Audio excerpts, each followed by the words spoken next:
दोस्तों, क्या आपने कभी सही बात कही लेकिन सामने वाले ने उसे गलत समझ लिया? क्या कभी आपकी बात का उद्देश्य अच्छा था, फिर भी बातचीत बहस में बदल गई? या फिर आपको लगा कि आपके पास बहुत कुछ कहने के लिए है, लेकिन आप उसे प्रभावी तरीके से व्यक्त नहीं कर पाए? यहीं से शुरू होती है इफेक्टिव कम्युनिकेशन की असली कहानी। कम्युनिकेशन केवल शब्दों का आदान प्रदान नहीं है। ये हमारे विचारों, भावनाओं, आवाज के स्वर, बॉडी लैंग्वेज और सुनने की क्षमता का कॉम्बिनेशन है। हम किस तरह बोलते हैं, कब बोलते हैं और सामने वाले की बात किस तरह सुनते हैं, इन सभी चीजों का हमारी रिलेशनशिप्स, करियर और पर्सनल लाइफ पर गहरा प्रभाव पड़ता है। इफेक्टिव कम्युनिकेशन का मतलब हर बातचीत में अपनी बात मनवाना नहीं है। इसका मतलब है अपनी बात स्पष्ट रूप से रखना और सामने वाले को सही तरीके से समझना। इस ऑडियो बुक समरी में हम जानेंगे कि दिमाग कम्युनिकेशन को कैसे प्रोसेस करता है, एक्टिव लिसनिंग क्यों जरूरी है, बॉडी लैंग्वेज क्या संदेश देती है, इमोशनल इंटेलिजेंस बातचीत को कैसे बेहतर बनाती है और मुश्किल कन्वर्सेशंस को बिना अननेसेसरी कॉन्फ्लिक्ट के कैसे संभाला जा सकता है। क्योंकि आपकी सफलता केवल इस बात पर निर्भर नहीं करती कि आप क्या जानते हैं, बल्कि इस बात पर भी निर्भर करती है कि आप उसे दूसरों तक कितनी प्रभावी तरीके से पहुंचा सकते हैं। तो आइए शुरू करते हैं इफेक्टिव कम्युनिकेशन के साइंस को समझने की यात्रा। पार्ट 1, कम्युनिकेशन कैसे काम करता है। हम सभी दिन भर कम्युनिकेशन करते हैं, बोलकर, लिखकर, चेहरे के भावों से, आवाज के उतार चढ़ाव से और यहां तक कि अपनी चुप्पी के माध्यम से भी। लेकिन क्या केवल बोल देना ही इफेक्टिव कम्युनिकेशन है? बिल्कुल नहीं। कम्युनिकेशन की असली सफलता इस बात से तय होती है कि आपके संदेश को सामने वाला व्यक्ति किस अर्थ में समझता है। मान लीजिए आप किसी व्यक्ति से कहते हैं, ठीक है, शब्द बहुत साधारण है, लेकिन अगर आप इसे मुस्कुराते हुए बोलते हैं तो इसका अर्थ सकारात्मक हो सकता है। वहीं अगर आप गुस्से में या व्यंग्य के साथ यही शब्द बोलें तो सामने वाला इसे नाराजगी या असहमति समझ सकता है। यही कारण है कि कम्युनिकेशन केवल वर्ड्स का खेल नहीं है।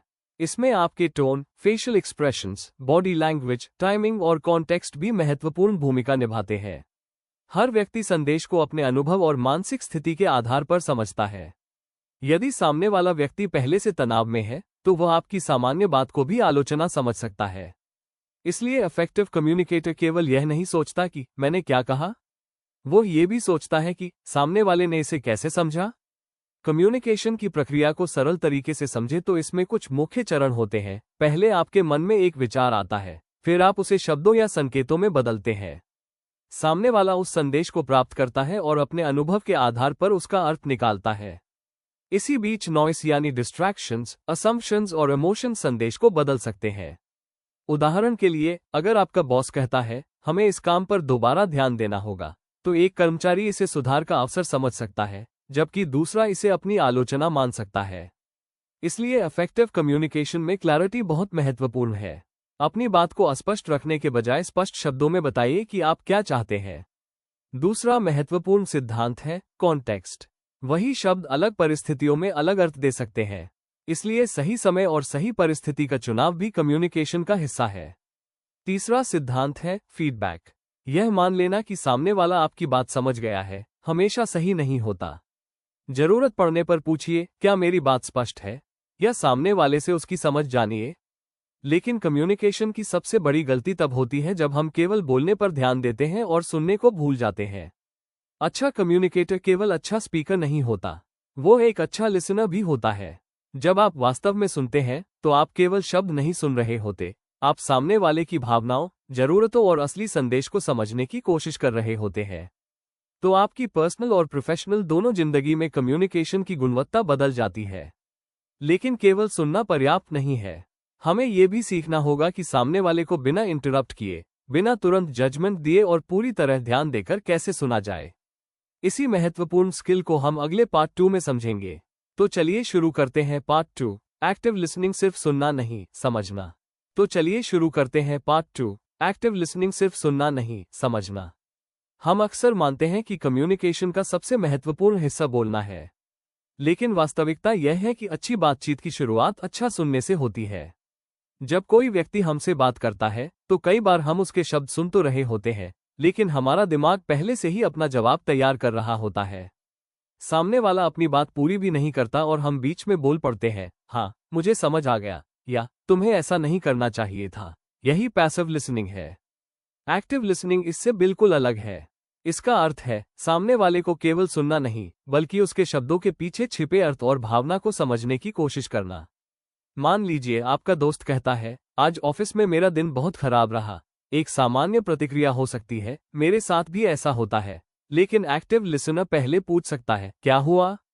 तुम परेशान लग रहे हो। ये छोटा सा सवाल सामने वाले को महसूस कराता है कि उसकी बात वास्तव में सुनी जा रही है। एक्टिव लिसनिंग का पहला नियम है, इंटरप्ट मत कीजिए। सामने वाले को अपनी बात पूरी करने का अवसर दें, भले ही आपको लगे कि आप जानते हैं कि वो क्या कहने वाला है। दूसरा नियम है, जजमेंट को थोड़ी देर के लिए रोकिए।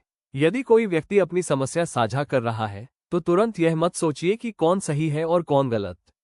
पहले पूरी बात समझिए। तीसरा नियम है, क्लैरिफाइंग क्वेश्चंस पूछिए। यदि कोई बात स्पष्ट नहीं है, तो अनुमान लगाने के बजाय पूछें, जब तुमने ऐसा कहा, तो तुम्हारा मतलब क्या था? इससे गलतफहमी कम होती है। चौथा नियम है, पैराफ्रेजिंग, यानी सामने वाले की बात को अपने शब्दों में दोहराकर कंफर्म करना। उदाहरण के लिए आप कह सकते हैं, तो तुम्हें बुरा इसलिए लगा क्योंकि तुम्हें लगा कि तुम्हारी मेहनत को महत्व नहीं दिया गया, सही? इससे सामने वाले को पता चलता है कि आपने उसकी बात ध्यान से समझने की कोशिश की है। एक्टिव लिसनिंग में बॉडी लैंग्वेज भी महत्वपूर्ण है।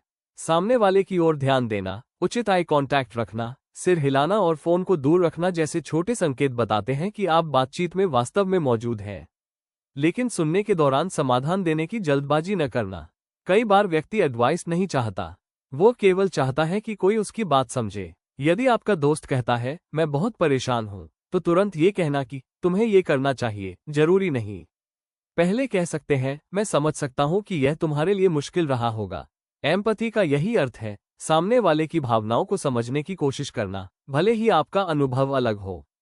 एक्टिव लिसनिंग केवल रिश्तों में ही नहीं, बल्कि वर्कप्लेस, लीडरशिप, कस्टमर सर्विस और नेगोशिएशन में भी बेहद महत्वपूर्ण है। जो व्यक्ति दूसरों को ध्यान से सुनता है, वो उनकी जरूरतों और समस्याओं को बेहतर समझ सकता है। अब हम पहुंच गए हैं पार्ट 3, बॉडी लैंग्वेज बिना शब्दों के कम्युनिकेशन। क्या आपने कभी किसी व्यक्ति को बिना कुछ कहे ही समझ लिया है कि वह नाराज है, परेशान है या आपसे बात करने में रुचि नहीं रखता? शायद उसने कुछ कहा नहीं, लेकिन उसके चेहरे के भाव, आंखों का संपर्क और शरीर की मुद्रा ने बहुत कुछ बता दिया। यही है बॉडी लैंग्वेज, कम्युनिकेशन का वो हिस्सा जो बिना शब्दों के संदेश पहुंचाता है। हम जब किसी से बात करते हैं, तो केवल हमारे शब्द ही प्रभाव नहीं डालते। हमारी आवाज का टोन, चेहरे के भाव, हाथों की गतिविधियां, बैठने या खड़े होने का तरीका और आई कांटेक्ट भी सामने वाले के अनुभव को प्रभावित करते हैं।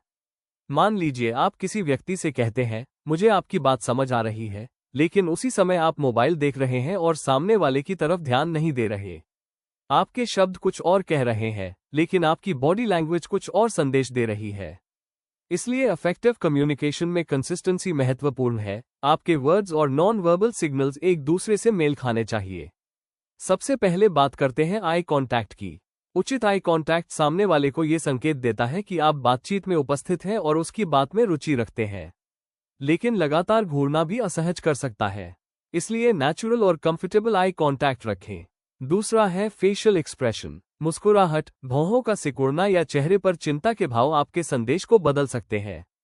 यदि आप किसी की समस्या सुनते हुए मुस्कुरा रहे हैं, तो सामने वाला आपकी बात को असंवेदनशील समझ सकता है। तीसरा है पोस्चर। सामने वाले की ओर थोड़ा झुककर बैठना रुचि और ध्यान का संकेत दे सकता है, जबकि बार बार पीछे हटना या शरीर को दूसरी दिशा में मोड़ना दूरी का संकेत दे सकता है। चौथा है गेस्चर्स। हाथों की गतिविधियां बातचीत को अधिक स्पष्ट और प्रभावशाली बना सकती हैं, लेकिन बहुत अधिक या आक्रामक गेस्चर्स डिस्ट्रैक्शन पैदा कर सकते हैं। अब बात करते हैं टोन ऑफ वॉइस की। एक ही वाक्य अलग टोन में बिल्कुल अलग अर्थ दे सकता है। तुम यहां हो, इसे खुशी से बोले तो स्वागत जैसा लगेगा। आश्चर्य से बोले तो अलग अर्थ होगा और गुस्से में बोले तो यह आरोप जैसा लग सकता है। इसलिए केवल ये सोचना पर्याप्त नहीं कि मैंने क्या कहा, आपको ये भी देखना चाहिए कि मैंने किस टोन में कहा। बॉडी लैंग्वेज का एक और महत्वपूर्ण पहलू है पर्सनल स्पेस। हर व्यक्ति कंफर्टेबल डिस्टेंस को अलग तरीके से अनुभव करता है।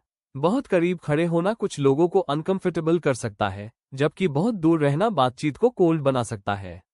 लेकिन बॉडी लैंग्वेज को समझते समय एक गलती से बचना जरूरी है। किसी एक संकेत से तुरंत निष्कर्ष न निकालें। उदाहरण के लिए, कोई व्यक्ति आई कांटेक्ट नहीं कर रहा, इसका मतलब जरूरी नहीं कि वह झूठ बोल रहा है। हो सकता है वो शर्मीला हो, नर्वस हो या किसी और कारण से अनकंफर्टेबल महसूस कर रहा हो। इसलिए बॉडी लैंग्वेज को हमेशा कॉन्टेक्स्ट और पूरी बातचीत के साथ समझना चाहिए। और आपकी बॉडी लैंग्वेज केवल दूसरों को प्रभावित नहीं करती, यह आपकी अपनी मानसिक स्थिति को भी प्रभावित कर सकती है। शांत पोस्चर, नियंत्रित आवाज और रिलैक्स्ड एक्सप्रेशन बातचीत को अधिक बैलेंस्ड बना सकते हैं। अब हम पहुंच गए हैं पार्ट 4, क्लियर कम्युनिकेशन। हम सभी के पास बोलने के लिए शब्द होते हैं, लेकिन हर व्यक्ति अपनी बात को स्पष्ट तरीके से व्यक्त नहीं कर पाता। कई बार हमारी समस्या यह नहीं होती कि हमारे पास कहने के लिए कुछ नहीं है, बल्कि समस्या ये होती है कि हम अपनी बात किस तरह कहते हैं। इफेक्टिव कम्युनिकेशन का एक महत्वपूर्ण नियम है, सिंपल और क्लियर बोलिए। जब आप किसी व्यक्ति को बहुत लंबी, उलझी हुई या अस्पष्ट बात बताते हैं, तो उसके लिए आपके असली संदेश को समझना मुश्किल हो सकता है। इसलिए बातचीत शुरू करने से पहले खुद से पूछिए, मैं वास्तव में क्या कहना चाहता हूं? मान लीजिए आप अपने सहकर्मी से कहते हैं, तुम्हें इस काम को थोड़ा बेहतर तरीके से करना चाहिए। ये सुनने में ठीक लगता है, लेकिन इसमें स्पष्टता नहीं है। बेहतर होगा कि आप बताएं कि सुधार कहाँ चाहिए। रिपोर्ट अच्छी है, लेकिन अगर हम इसमें पिछले महीने के आंकड़े भी जोड़ दें, तो ये ज्यादा स्पष्ट हो जाएगी। अब सामने वाले को पता है कि उसे क्या सुधारना है। यही है स्पेसिफिक कम्युनिकेशन। दूसरा महत्वपूर्ण सिद्धांत है, पर्सन पर नहीं, प्रॉब्लम पर बात करें। अगर कोई कर्मचारी गलती करता है, तो ये कहना कि तुम हमेशा लापरवाह रहते हो, उसकी पर्सनालिटी पर हमला करता है। इससे वो डिफेंसिव हो सकता है। इसके बजाय कहें, इस रिपोर्ट में 2 महत्वपूर्ण फिगर्स गलत है। चलिए इन्हें दोबारा चेक करते हैं। इससे बातचीत समस्या के समाधान पर केंद्रित रहती है। तीसरा नियम है, यू स्टेटमेंट्स की जगह आई स्टेटमेंट्स का उपयोग करना। उदाहरण के लिए, तुम मेरी बात कभी नहीं सुनते। ये सामने वाले को तुरंत डिफेंसिव बना सकता है। इसके बजाय कहिए, जब मेरी बात पूरी होने से पहले कॉन्वर्सेशन बदल जाती है, तो मुझे लगता है कि मेरी बात पूरी तरह सुनी नहीं गई। यहां आप आरोप लगाने के बजाय अपनी भावना और अनुभव बता रहे हैं। चौथा महत्वपूर्ण तत्व है टोन। सही शब्द भी गलत टोन में बोले जाएं तो उनका प्रभाव खराब हो सकता है। इसलिए कठिन बात करते समय आवाज को शांत और सम्मानजनक रखना जरूरी है। पांचवा है टाइमिंग। हर सही बात हर समय कहना सही नहीं होता। यदि सामने वाला बहुत गुस्से में है, थका हुआ है या किसी महत्वपूर्ण काम में व्यस्त है, तो उसी समय गंभीर चर्चा शुरू करना शायद सही निर्णय न हो। कभी कभी सबसे इफेक्टिव कम्युनिकेशन ये कहना होता है, हम इस विषय पर थोड़ी देर बाद शांत होकर बात कर सकते हैं। इसके अलावा कम्युनिकेशन में क्वेश्चंस बहुत शक्तिशाली होते हैं। आदेश देने के बजाय सही सवाल पूछने से सामने वाला अधिक सोचने और सहयोग करने के लिए तैयार हो सकता है।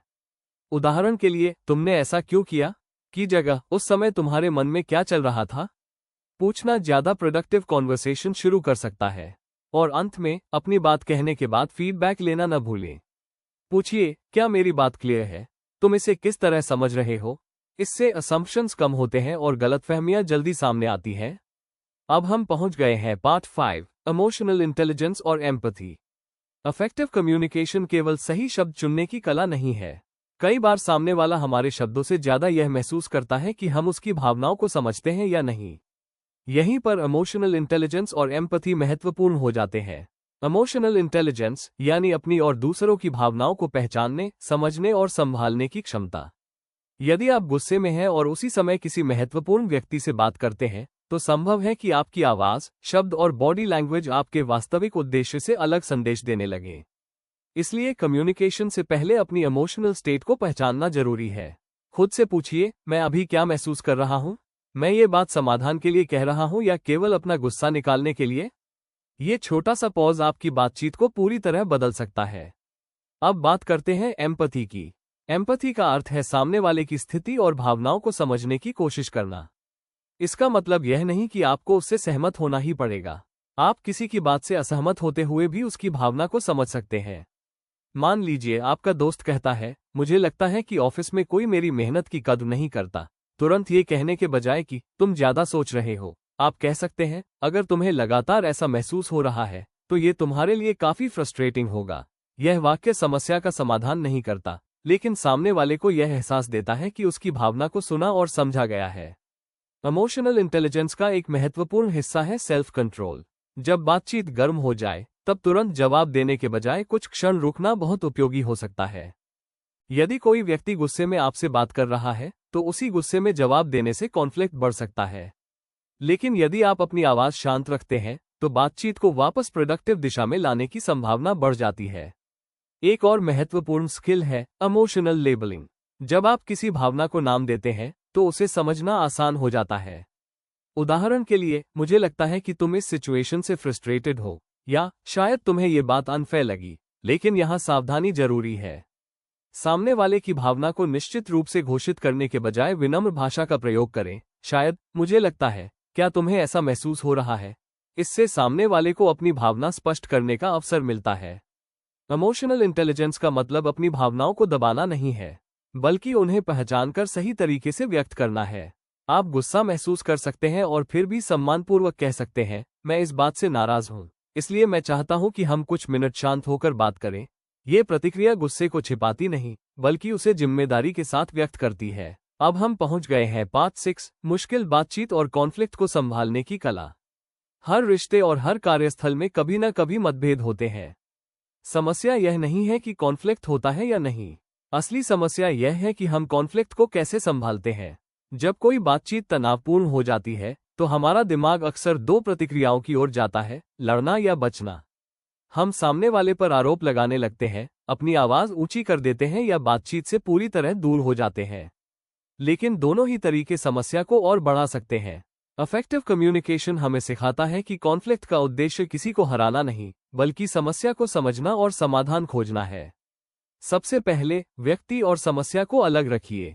यदि कोई गलती हुई है तो यह मत कहिए, तुम हमेशा ऐसी गलती करते हो। ऐसी भाषा सामने वाले को डिफेंसिव बना देती है। इसके बजाय कहिए, इस सिचुएशन में ये प्रॉब्लम हुई है, चलिए देखते हैं कि इसे कैसे ठीक किया जा सकता है। अब बातचीत व्यक्ति के चरित्र पर नहीं, समस्या पर केंद्रित है। दूसरा नियम है, ब्लेम की जगह ओनरशिप। यदि आपकी भी गलती है तो उसे स्वीकार करने से मत डरिए। इसमें मेरी भी गलती थी, मुझे पहले यह बात स्पष्ट करनी चाहिए थी। एक छोटी सी स्वीकारोक्ति कई बार तनाव को काफी कम कर देती है। तीसरा नियम है, आई स्टेटमेंट्स का उपयोग। तुम कभी मेरी बात नहीं सुनते कहने के बजाय कहिए, जब मेरी बात बीच में रोक दी जाती है तो मुझे लगता है कि मेरी बात पूरी तरह सुनी नहीं जा रही। इस तरह आप सामने वाले पर सीधा हमला नहीं करते, बल्कि अपनी भावना और अनुभव व्यक्त करते हैं। चौथा नियम है, सही समय चुनना। यदि दोनों व्यक्ति बहुत गुस्से में हैं, तो उसी समय समाधान निकालना मुश्किल हो सकता है।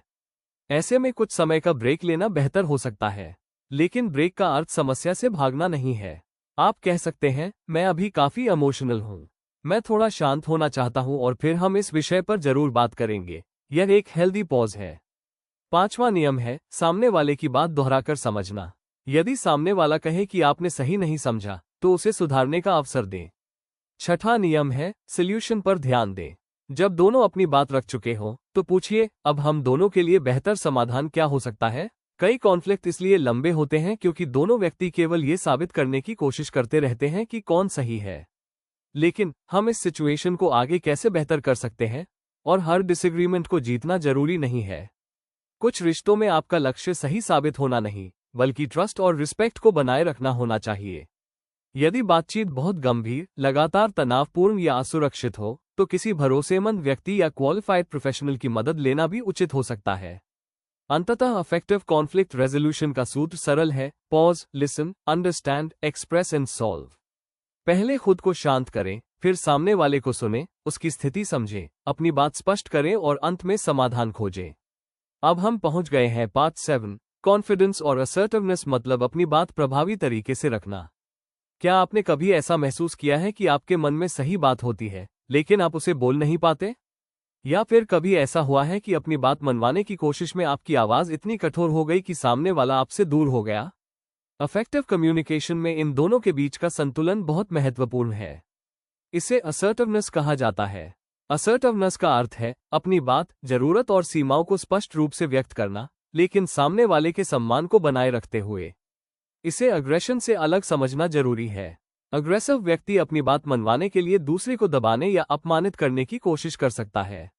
दूसरी तरफ पैसिव व्यक्ति अपनी जरूरतों को दबा देता है और केवल इसलिए हाँ कह देता है क्योंकि वो कॉन्फ्लिक्ट से बचना चाहता है। असर्टिव व्यक्ति कहता है, मैं आपकी बात समझता हूं, लेकिन इस मामले में मेरी राय अलग है। ये कम्युनिकेशन का स्वस्थ तरीका है। असर्टिवनेस की शुरुआत सेल्फ अवेयरनेस से होती है। आपको पता होना चाहिए कि आप क्या चाहते हैं, किस बात से असहमत हैं और आपकी सीमाएं क्या है।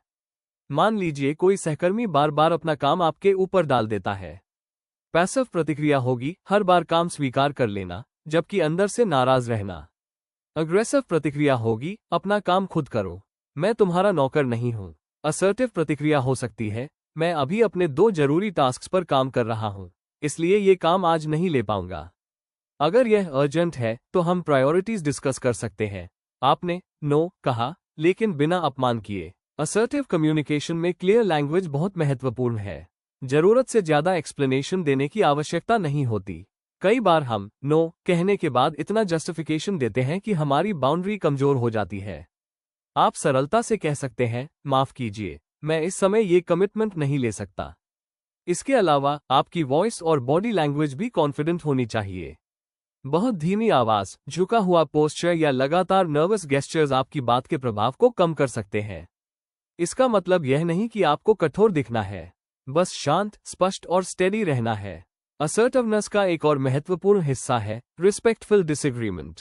आप कह सकते हैं, मैं आपकी बात समझता हूं, लेकिन उपलब्ध जानकारी के आधार पर मेरा निष्कर्ष अलग है। इस तरह आप डिसएग्रीमेंट को पर्सनल कॉन्फ्लिक्ट बनने से रोकते हैं। कॉन्फिडेंस का मतलब ये भी नहीं कि आपको हर सवाल का जवाब पता हो। एक कॉन्फिडेंट कम्युनिकेटर ये कहने से नहीं डरता, मुझे इस बारे में अभी पूरी जानकारी नहीं है, मैं पहले इसे समझना चाहूंगा। ये ईमानदारी आपकी क्रेडिबिलिटी को कम नहीं करती है।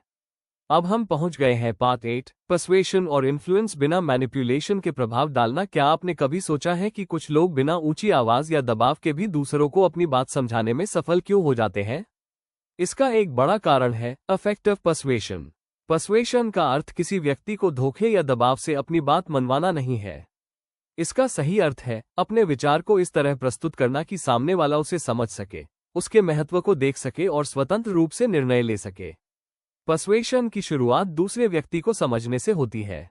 यदि आप किसी ग्राहक, सहकर्मी या दोस्त को प्रभावित करना चाहते हैं, तो सबसे पहले ये जानिए कि उसके लिए क्या महत्वपूर्ण है। उसकी जरूरत, समस्या, चिंता और लक्ष्य क्या है। मान लीजिए आप कोई नया प्रोडक्ट बेच रहे हैं।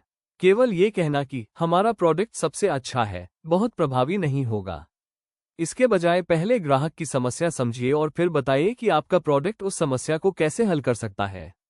यानी फीचर से ज्यादा बेनिफिट पर बात कीजिए। दूसरा महत्वपूर्ण सिद्धांत है ट्रस्ट। यदि लोग आप पर विश्वास नहीं करते, तो आपके सबसे अच्छे आर्ग्यूमेंट्स भी कमजोर पड़ सकते हैं। ट्रस्ट बनाने के लिए ईमानदारी, कंसिस्टेंसी और ट्रांसपेरेंसी जरूरी है। यदि किसी प्रोडक्ट की लिमिटेशन है, तो उसे छिपाने के बजाय स्पष्ट बताना आपकी क्रेडिबिलिटी बढ़ा सकता है। तीसरा सिद्धांत है स्टोरी टेलिंग। लोग केवल फैक्ट्स नहीं याद रखते, वे कहानियों और अनुभवों को भी याद रखते हैं। यदि आप किसी आइडिया को एक छोटी, रेलेवेंट कहानी के माध्यम से समझाते हैं, तो वह ज्यादा रिलेटेबल और मेमोरेबल बन सकता है। चौथा सिद्धांत है सोशल प्रूफ। लोग अक्सर यह जानना चाहते हैं कि दूसरे लोग किसी प्रोडक्ट, सर्विस या आइडिया के बारे में क्या सोचते हैं। लेकिन सोशल प्रूफ का उपयोग ईमानदारी से होना चाहिए। फेक रिव्यूज या झूठे क्लेम्स ट्रस्ट को नुकसान पहुंचा सकते हैं। पांचवां सिद्धांत है रेसिप्रोसिटी। जब आप किसी व्यक्ति को वास्तविक वैल्यू देते हैं, तो वह आपकी बात सुनने के लिए अधिक ओपन हो सकता है। उदाहरण के लिए, किसी ग्राहक को पहले उपयोगी जानकारी देना और फिर अपना प्रोडक्ट प्रस्तुत करना अधिक नेचुरल अप्रोच है। लेकिन पर्सुएशन और मैनिपुलेशन के बीच अंतर हमेशा याद रखें। मैनिपुलेशन में व्यक्ति की कमजोरी का फायदा उठाकर उसे ऐसा निर्णय लेने के लिए प्रेरित किया जाता है जो शायद उसके हित में न हो। हेल्दी पर्सुएशन में आप जानकारी स्पष्ट करते हैं, बेनिफिट्स बताते हैं, सवालों का जवाब देते हैं और सामने वाले को स्वतंत्र निर्णय लेने देते हैं। इफेक्टिव पर्सुएशन का एक सरल फ्रेमवर्क हो सकता है understand, connect, explain, provide value and invite decision. पहले सामने वाले को समझें, फिर उससे कनेक्शन बनाएं, अपनी बात स्पष्ट करें, वास्तविक वैल्यू दें और अंत में उसे निर्णय लेने की स्वतंत्रता दें। एक अच्छा कम्युनिकेटर लोगों को नियंत्रित करने की कोशिश नहीं करता, वो लोगों को बेहतर निर्णय लेने में मदद करता है। जब आपकी कम्युनिकेशन में क्लैरिटी, एम्पैथी और ऑनेस्टी होती है, तो लोग केवल आपकी बात सुनते नहीं, बल्कि आपके विचारों पर भरोसा भी करने लगते हैं। अब हम पहुंच गए हैं part 9, digital communication on social media apps. आज कम्युनिकेशन का बड़ा हिस्सा आमने सामने नहीं, बल्कि व्हाट्सएप, ईमेल, सोशल मीडिया और ऑनलाइन मीटिंग्स के माध्यम से होता है। यहाँ एक बड़ी चुनौती यह है कि सामने वाला हमारी आवाज, चेहरे के भाव और बॉडी लैंग्वेज नहीं देख पाता। इसलिए हमारे शब्दों का महत्व और भी बढ़ जाता है। डिजिटल कम्युनिकेशन में पहली जरूरत है क्लैरिटी। यदि आपका संदेश अस्पष्ट है तो सामने वाला अपनी इंटरप्रिटेशन बना सकता है। इसलिए लंबे और उलझे हुए संदेश के बजाय अपनी बात सीधे और व्यवस्थित तरीके से रखें। उदाहरण के लिए केवल ये लिखने के बजाय वो वाला काम जल्दी कर देना बेहतर है। कृपया आज शाम 6 बजे तक रिपोर्ट की अंतिम फाइल भेज दे। अब सामने वाले को पता है कि क्या करना है और कब तक करना है। दूसरी महत्वपूर्ण बात है टोन। टेक्स्ट में हमारी आवाज सुनाई नहीं देती, इसलिए एक सामान्य वाक्य भी कभी कभी कठोर लग सकता है। खासकर प्रोफेशनल कम्युनिकेशन में शब्दों का चयन सावधानी से करें। यदि कोई समस्या है तो सीधे आरोप लगाने के बजाय समाधान की भाषा इस्तेमाल करें। ये गलत है कि जगह इस हिस्से में कुछ बदलाव की जरूरत है। क्या हम इसे दोबारा देख सकते हैं? तीसरी बात है, हर संदेश का तुरंत जवाब जरूरी नहीं है। यदि आप गुस्से में हैं तो उसी समय ईमेल या मैसेज भेजने से बचें। कुछ समय रुककर दोबारा पढ़ें। अपने आप से पूछें, क्या मैं ये संदेश शांत अवस्था में भी भेजना चाहूंगा? कई बार कुछ मिनट का पॉज एक बड़े कॉन्फ्लिक्ट को रोक सकता है। चौथी बात है, कॉन्टेक्स्ट को ध्यान में रखें। प्रोफेशनल ईमेल और दोस्त के व्हाट्सएप मैसेज की भाषा एक जैसी नहीं होनी चाहिए। कम्युनिकेशन का तरीका ऑडियंस और सिचुएशन के अनुसार बदलना चाहिए। पांचवी बात है, डिजिटल ओवरलोड से बचना। बहुत सारे मैसेजेस, नोटिफिकेशंस और लगातार ऑनलाइन रहने से कम्युनिकेशन की क्वालिटी कम हो सकती है। जरूरी बातचीत के लिए कभी कभी कॉल या फेस टू फेस मीटिंग ज्यादा प्रभावी हो सकती है। छठी बात है, सोशल मीडिया पर सोच समझकर प्रतिक्रिया दें। ऑनलाइन दुनिया में भावनाएं जल्दी बढ़ सकती हैं। किसी कमेंट से असहमति होने पर तुरंत अग्रेसिव रिप्लाई करने के बजाय पहले सोचें कि क्या जवाब देना वास्तव में जरूरी है। इंटरनेट पर भेजा गया संदेश भी आपकी रेप्यूटेशन का हिस्सा बन सकता है। इसलिए डिजिटल कम्युनिकेशन में 3 सवाल हमेशा याद रखें। क्या ये स्पष्ट है?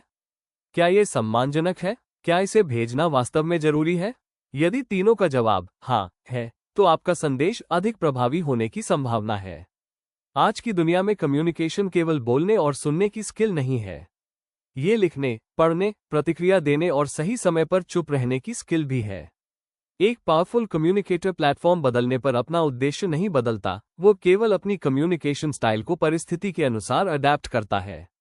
अब हम पहुंच गए हैं part 10, effective communication action plan. अब तक हमने कम्युनिकेशन के अलग अलग पहलुओं को समझा: active listening, body language, clear speaking, emotional intelligence, conflict resolution, assertiveness, persuasion और डिजिटल कम्युनिकेशन। अब इन सभी स्किल्स को एक प्रैक्टिकल सिस्टम में बदलने का समय है। सबसे पहला नियम है, बोलने से पहले सोचें। खुद से पूछें, मेरा उद्देश्य क्या है? अगर उद्देश्य स्पष्ट होगा तो आपकी बात भी स्पष्ट होगी। दूसरा नियम है, ज्यादा सुनें, कम इंटरप्ट करें। अगली बातचीत में सामने वाले को पूरी बात खत्म करने दें। फिर सवाल पूछें और उसकी बात को अपने शब्दों में कंफर्म करें। तीसरा नियम है, अपनी बॉडी लैंग्वेज पर ध्यान दें। आई कॉन्टैक्ट, शांत आवाज और ओपन पोस्चर आपकी बात में कॉन्फिडेंस और ट्रस्ट जोड़ सकते हैं। चौथा नियम है, भावनाओं को पहचानें। गुस्से या फ्रस्ट्रेशन में तुरंत जवाब देने के बजाय पॉज लें। शांत होकर जवाब देने से कई अननेसेसरी कॉन्फ्लिक्ट्स रुक सकते हैं। पांचवा नियम है, क्लियर और स्पेसिफिक बोलें। जल्दी कर दो के बजाय बताइए कि क्या करना है और कब तक करना है। छठा नियम है, रिस्पेक्टफुल असर्टिवनेस अपनाएं। अपनी जरूरतों और बाउंड्रीज को स्पष्ट रूप से व्यक्त करें, लेकिन सामने वाले का सम्मान बनाए रखें। सातवां नियम है, हर बातचीत में वैल्यू देने की कोशिश करें। पर्सुएशन का उद्देश्य किसी को मैनिपुलेट करना नहीं, बल्कि उसे बेहतर निर्णय लेने में मदद करना होना चाहिए। और अंत में, अपनी कम्युनिकेशन को रोज प्रैक्टिस कीजिए। हर बातचीत के बाद खुद से पूछें, मैंने क्या अच्छा किया? कहाँ बेहतर सुन सकता था? अगली बार मैं क्या अलग करूंगा? इफेक्टिव कम्युनिकेशन कोई जन्मजात टैलेंट नहीं है। यह एक लर्नेबल स्किल है। आप जितना सुनेंगे उतना समझेंगे, जितना समझेंगे उतना बेहतर बोलेंगे, और जितना बेहतर कम्युनिकेट करेंगे उतने मजबूत आपके रिश्ते, करियर और पर्सनल कनेक्शंस बनेंगे। दोस्तों, आपको ये समरी कैसी लगी? हमें कमेंट करके जरूर बताइए। साथ ही इस ऑडियो बुक को लाइक करें और ऐसी ही अमेजिंग और life changing audio book summary के लिए हमारे चैनल को सब्सक्राइब करें। तब तक के लिए कीप लर्निंग, कीप ग्रोइंग।